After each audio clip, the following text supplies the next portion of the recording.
मेरे इतने भी करीब मत आओ, मैं तुम्हें बर्बाद कर दूंगी।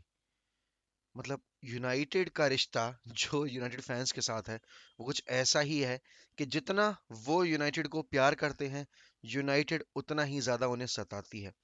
और आज रात फिर ये सिलसिला चालू रह सकता है, क्योंकि हम खेलने वाले हैं टॉटनहम हॉटस्पर्स के अगेंस्ट। सर एलेक्स की एक बहुत फेमस लाइन थी कि जब भी टीम अंडर प्रेशर होती थी और सामने स्पर्स होती थी, तो सर एलेक्स बोलते थे, लेट्स इट्स टॉटनहम। बट हम अपने पिछले मैच में 4 गोल कंसीड करके आए हैं, स्पर्स वहां 5 गोल पेल के आई है एवर्टन के अगेंस्ट। उन्होंने पिछले 2 गेम में 9 गोल स्कोर किए हैं। हमारे पिछले दोनों गेम अगर मैं बात करूं तो ड्रॉ रहे हैं।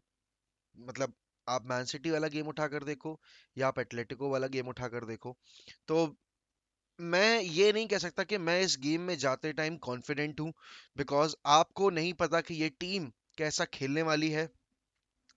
अगर मैं रिकॉर्ड्स की बात करूं तो हाँ, यूनाइटेड का रिकॉर्ड स्पर्स के अगेंस्ट काफी ज्यादा अच्छा है। 37 टाइम्स यूनाइटेड हैज डिफीटेड स्पर्स। स्पर्स ने किसी और टीम के अगेंस्ट इतना ज्यादा गेम कभी नहीं हारे हैं। 22 गेम उन्होंने ट्रेवल करते हुए हारे हैं ओल्ड ट्रैफर्ड पर। बट लास्ट ईयर ये स्पर्स की वही टीम है जिसने हमें, जी हाँ हमें, वो तो बिना मतलब क्राउड के जो नंगा किया था ना ओल्ड ट्रैफर्ड पे 6-1 की डिफीट से, वो मैं नहीं भूल सकता भाई। मतलब जोजे मोरिनियो की वो टीम हमें नाच नचा रही थी। और नाच नचाने वाले जो प्लेयर्स थे वो थे हिंगमिन सन, लूकास मोरा एंड हैरी केन।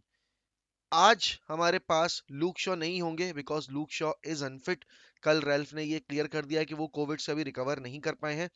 तो फूफा भतीजे की जोड़ी नहीं देखने को मिलेगी, जो जोड़ी हमें देखने को मिली थी जब हम 6-1 हारे थे, क्योंकि Luke Shaw was at fault for 5 goals in that game. अब स्कॉट मैकटोमिने के बारे में भी ये न्यूज आई है कि स्कॉट मैकटोमिने की भी इंजरी इशू के चलते, मसल के चलते नहीं इन्वॉल्वमेंट हो पाएगी आज की गेम में। बट सबसे बड़ी न्यूज ये है कि बड़े भैया एंड अल्माटाडोर are back in the squad. बड़े भैया ट्रेन्ड वेल। बड़े भैया also uploaded a picture with the Lukaku thumbs up, and he's all set to come and join Manchester United's playing 11 tonight against Tottenham Hotspurs. And now, why this game is so important for us? देखो, सबसे पहली चीज तो ये है कि आप अगला गेम खेलने जा रहे हो एटलेटिको मैड्रिड के अगेंस्ट, तो आपको थोड़ा सा मोमेंटम कैरी करके ले जाना पड़ेगा। साथ ही साथ आप कर रहे हो चेस टॉप 4 की रेस, और टॉप 4 में आपसे ऊपर बैठी टीम आर्सेनल जो है, वो एडवांटेज लिए बैठी है 3 गेम इन हैंड का, आपसे ज्यादा। ठीक है ना? अब आप ऑलरेडी ज्यादा गेम खेलकर भी उनसे पीछे हो, तो आप इस वक्त पर पॉइंट्स ड्रॉप करना अफोर्ड नहीं कर सकते। बट क्या ये स्पर्स की साइड, क्या ये एंटोनियो कॉन्टे की साइड हमें वो अपॉर्चुनिटी देगी कि हम जाकर उन्हें, मतलब जाकर के अपने होम पर उन्हें एकदम नेस्तनाबूद कर दें? I don't think so. आप ये देखो कि स्पर्स की टीम इनकंसिस्टेंट रही है, बट बड़े मैचेस में दे हैव स्टेप्ड अप। अगर मैं मैन सिटी वाले गेम की बात करूं तो they know when to attack, when not to attack, when to defend number. Spurs को बीट करना मुश्किल इसलिए है क्योंकि डिफेंसिवली भले ही उनके सेंटर बैक्स वगैरह कितने भी वल्नरेबल हों, बट वो एज ए यूनिट डिफेंड करते हैं जब एंटोनियो कॉन्टे का सेटअप प्रॉपर तरीके से फॉलो किया जाता है। अगर आप मैन सिटी वाला गेम उठाकर देखें तो उन्होंने पूरा गेम काउंटर पे खेला था, एंड उन्होंने मैन सिटी को रोक लिया था। यहाँ पर यूनाइटेड का डिफेंस ऑलरेडी इतना वल्नरेबल सिचुएशन में है, जहां हम बहुत आराम से हाई लाइन मेंटेन करने के चक्कर में ओपन हो जाते हैं काउंटर पर। तो कैसे यूनाइटेड की टीम को सेटअप होना चाहिए आज के गेम में, क्योंकि हमें विद द बॉल ज्यादा खेलना पड़ेगा। लास्ट टाइम तो भाई जब ओल्ड ट्रैफर्ड पे आई थी स्पर्स, तो स्पर्स ने काउंटर अटैक पर रहते हुए हमारे परखच्चे उड़ा दिए थे। वो एक रेड कार्ड जो मार्शल को मिला था, उसके बाद पूरा गेम पलट गया था। हमें ये भी देखना पड़ेगा कि उनके पास अपने सारे की प्लेयर्स की अवेलेबिलिटी है, और हमारे पास हमारी मिडफील्ड जो कि सबसे ज्यादा खराब है सच में, उसमें एक और एब्सेंटी हो गए हैं जिनका नाम है स्कॉट मैकटोमिने।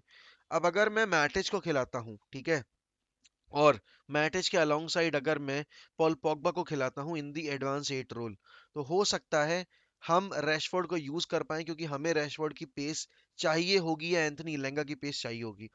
रैशफोर्ड के बारे में जब कल पूछा गया तो रैल्फ रेनिक ने यही बोला कि Rashford has all the capability to be one of the best centre forwards in modern era.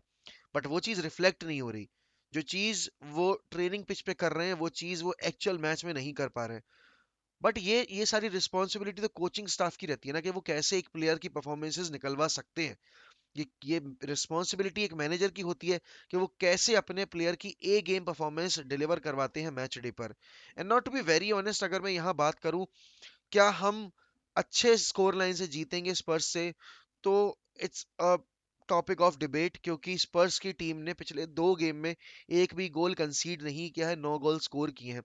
वहीं यूनाइटेड अपने पिछले गेम में 4 गोल कंसीड करके आई है, और उससे पिछले गेम में उन्होंने जब एटलेटिको के अगेंस्ट खेले थे वो, तब उन्होंने एक गोल जो कंसीड किया था उसमें भी 3 पोस्ट लगे थे एटलेटिको के, इसलिए हम इज्जत बना पाए थे अपनी उस गेम में, वरना टाई तो उसी दिन डेड हो जाता।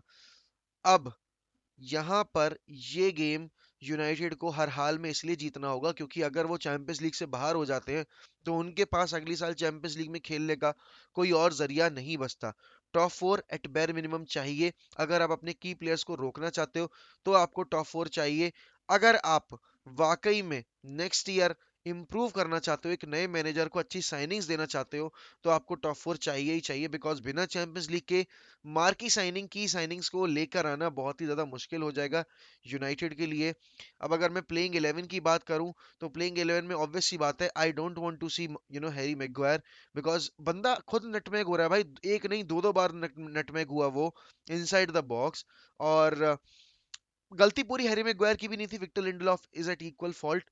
But Raphael Varane is back, Raphael Varane is fully fit, तो ही विल बी इन्वॉल्व। साथ ही साथ I want to see Victor Lindelof alongside Raphael Varane. Left back की पोजीशन पर ऑब्वियस सी बात है, लूक शॉ की अवेलेबिलिटी नहीं है, तो एलेक्स टेलिस खेलेंगे, but Alex Telles was piss poor against Man City. बहुत खराब पोजिशनल प्ले एलेक्स टेलिस का। एंड वैन बिसाका और डिएगो डेलो में से कौन खेलना चाहिए, तो सन खेलेगा, ह्यूमन सॉन खेलेंगे डिएगो डेलो या वैन बिसाका की पोजीशन पर। बिसाका was lethargic against Man City. I don't want to see a player on the pitch जो कि अपनी यू नो जगह के लिए फाइट नहीं करना चाहता मैच डेज पर। तो for me it has to be Diogo Dalot. तो बैकलाइन हमारी हो गई Diego Dalot, Raphael Varane, Victor Lindelof and Alex Telles. आगे अगर मिडफील्ड में मैं आने की बात करूं तो देख देयर कुड बी 2 ऑप्शंस। या तो हम मैटिच और फ्रेड की कॉम्बिनेशन खिलाएं और आगे ब्रूनो खिलाएं, लेफ्ट विंग पर हम पॉल पोग्बा खिलाएं, थ्रू द सेंटर हम रोनाल्डो खिलाएं, और राइट विंग पर हम सैंचो खिलाएं।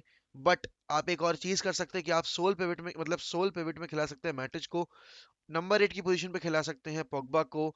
2 नंबर 8 हो जाएंगे, जिसमें आपका Bruno more of an advance 8 खेलेगा, तो ब्रूनो आपका सेकंड नंबर 8 हो गया। फिर विंग पर आपके लेफ्ट विंग पे हो गए या तो एंथनी लैंगा को आप खिला लो या मार्कस रैशफोर्ड को खिला लो, राइट विंग पे आप जेडन सैंचो को खिला लो, और थ्रू द सेंटर आप रोनाल्डो को खिला लो। तो रोनाल्डो का गोल स्कोर करना बहुत ज़रूरी है, बिकॉज हमें रोनाल्डो की शार्पनेस चाहिए आगे आने वाले फिक्चर में, जो कि है चैंपियंस लीग में। अगर हमें एटलेटिको मैड्रिड को बीट करना है, हमें नंबर ऑफ चांसेस अपने सेंटर फॉरवर्ड के लिए ज्यादा बनाने पड़ेंगे, बिकॉज हम वो चीज करने में हमेशा असफल रहे हैं। अभी पिछले 2 महीनों में हमने उतने ज्यादा चांसेस तो क्रिएट किए, बट रियलिस्टिकली हमने नंबर 9 के लिए कितने चांसेस क्रिएट किए हैं। दूसरी तरफ Bruno has to step up. He had a pathetic game against Man City. Everyone had a pathetic game against Man City, but Bruno in particular was abysmal. Bruno was all over the place भाई। उसको समझ में ही नहीं आ रहा था कि क्या वो करना चाह रहा है। ना पॉल पॉगबा का पहला ऑब्जेक्टिव यही होना चाहिए कि जब तक मैं हूं इस क्लब में सीजन के एंड तक, तब तक मैं इस टीम को हेल्प करूं। अगर मैं अपने डिमांडिंग वेजेस को मैच करवाना चाहता हूं तो मुझे as the best player pitch पे खेलना पड़ेगा। एंड पॉल पॉगबा जब से इंजरी से वापस आए हैं तब से वो वाकई में बहुत अच्छा खेले हैं। मैन सिटी वाला गेम तो भाई सबका ही खराब था, अकेले मतलब मैं इन पर्टिकुलर किसी एक बंदे पे ब्लेम नहीं डाल सकता। ना यूनाइटेड की अगर मैं फ्रंट लाइन की बात करूं तो Jadon Sancho is firing, what a peach of a goal he scored against Man City. But then again एक गोल स्कोर किया था, 4 कंसीड भी किए थे। डिफेंसिवली हमें बहुत सॉलिड रहना पड़ेगा, हमें काउंटर से डील करने के लिए ज्यादा हाई लाइन नहीं खेलनी पड़ेगी, बैक लाइन को कॉम्पैक्ट रहना पड़ेगा, मैट्रिक्स को ड्रॉप करना पड़ेगा एज थर्ड सेंटर बैक। क्योंकि जब आपके दोनों ही फुल बैक्स ऊपर जब जाते हैं तो आपकी बैकलाइन पूरी एक्सपोज हो जाती है। इसीलिए मैं चाहता हूं कि पॉल पॉगबा रहे, क्योंकि पॉल पॉगबा का फिजिकल प्रेजेंस हमें देखने को मिलता है। ठीक है, Fred is more energetic, but Fred का डुअल विनिंग रेट, फ्रेड की बॉल कैरिंग एबिलिटी, फेरेड की बिटवीन द लाइंस खेलने की एबिलिटी, या फिर चांसेस क्रिएशन की एबिलिटी उस लेवल की नहीं है जिस लेवल की है पॉल पॉगबा की। एंड मैटिच के पास देखो इस मतलब ऐसे गेम्स का एक्सपीरियंस है जहां वो वर्क करे हमेशा, चाहे वो चेल्सी के लिए किए हों, चाहे वो जब जोजे मूरिन्हो के अंडर आए थे तब हमारे लिए किए हों। We need that experience in the midfield. And यहाँ पर we can not afford to drop a single point. Draw से काम नहीं चलेगा, we had to win this game at any cost. तो कमेंट्स में बताइए कि आपका क्या स्कोर लाइन प्रेडिक्शन है, इस गेम के लिए आप क्या टीम एक्सपेक्ट कर रहे हो। और जगराता होगा, वॉच अलोंग होगा, बिल्कुल होगा। तो जुड़े रहिए वन एमएफसी के साथ। और अगर आपने अभी तक इस चैनल को सब्सक्राइब नहीं किया है तो don't forget to subscribe to one MFC. हमारा इस महीने का टारगेट है 17 के, बर्थडे मंथ है मेरा, बहनचोद करवा दो, क्या कर रहे हो। And don't forget to hit the bell icon as well. Like this video, comment down below, and we'll always keep the red flag flying high as Manchester United will never die.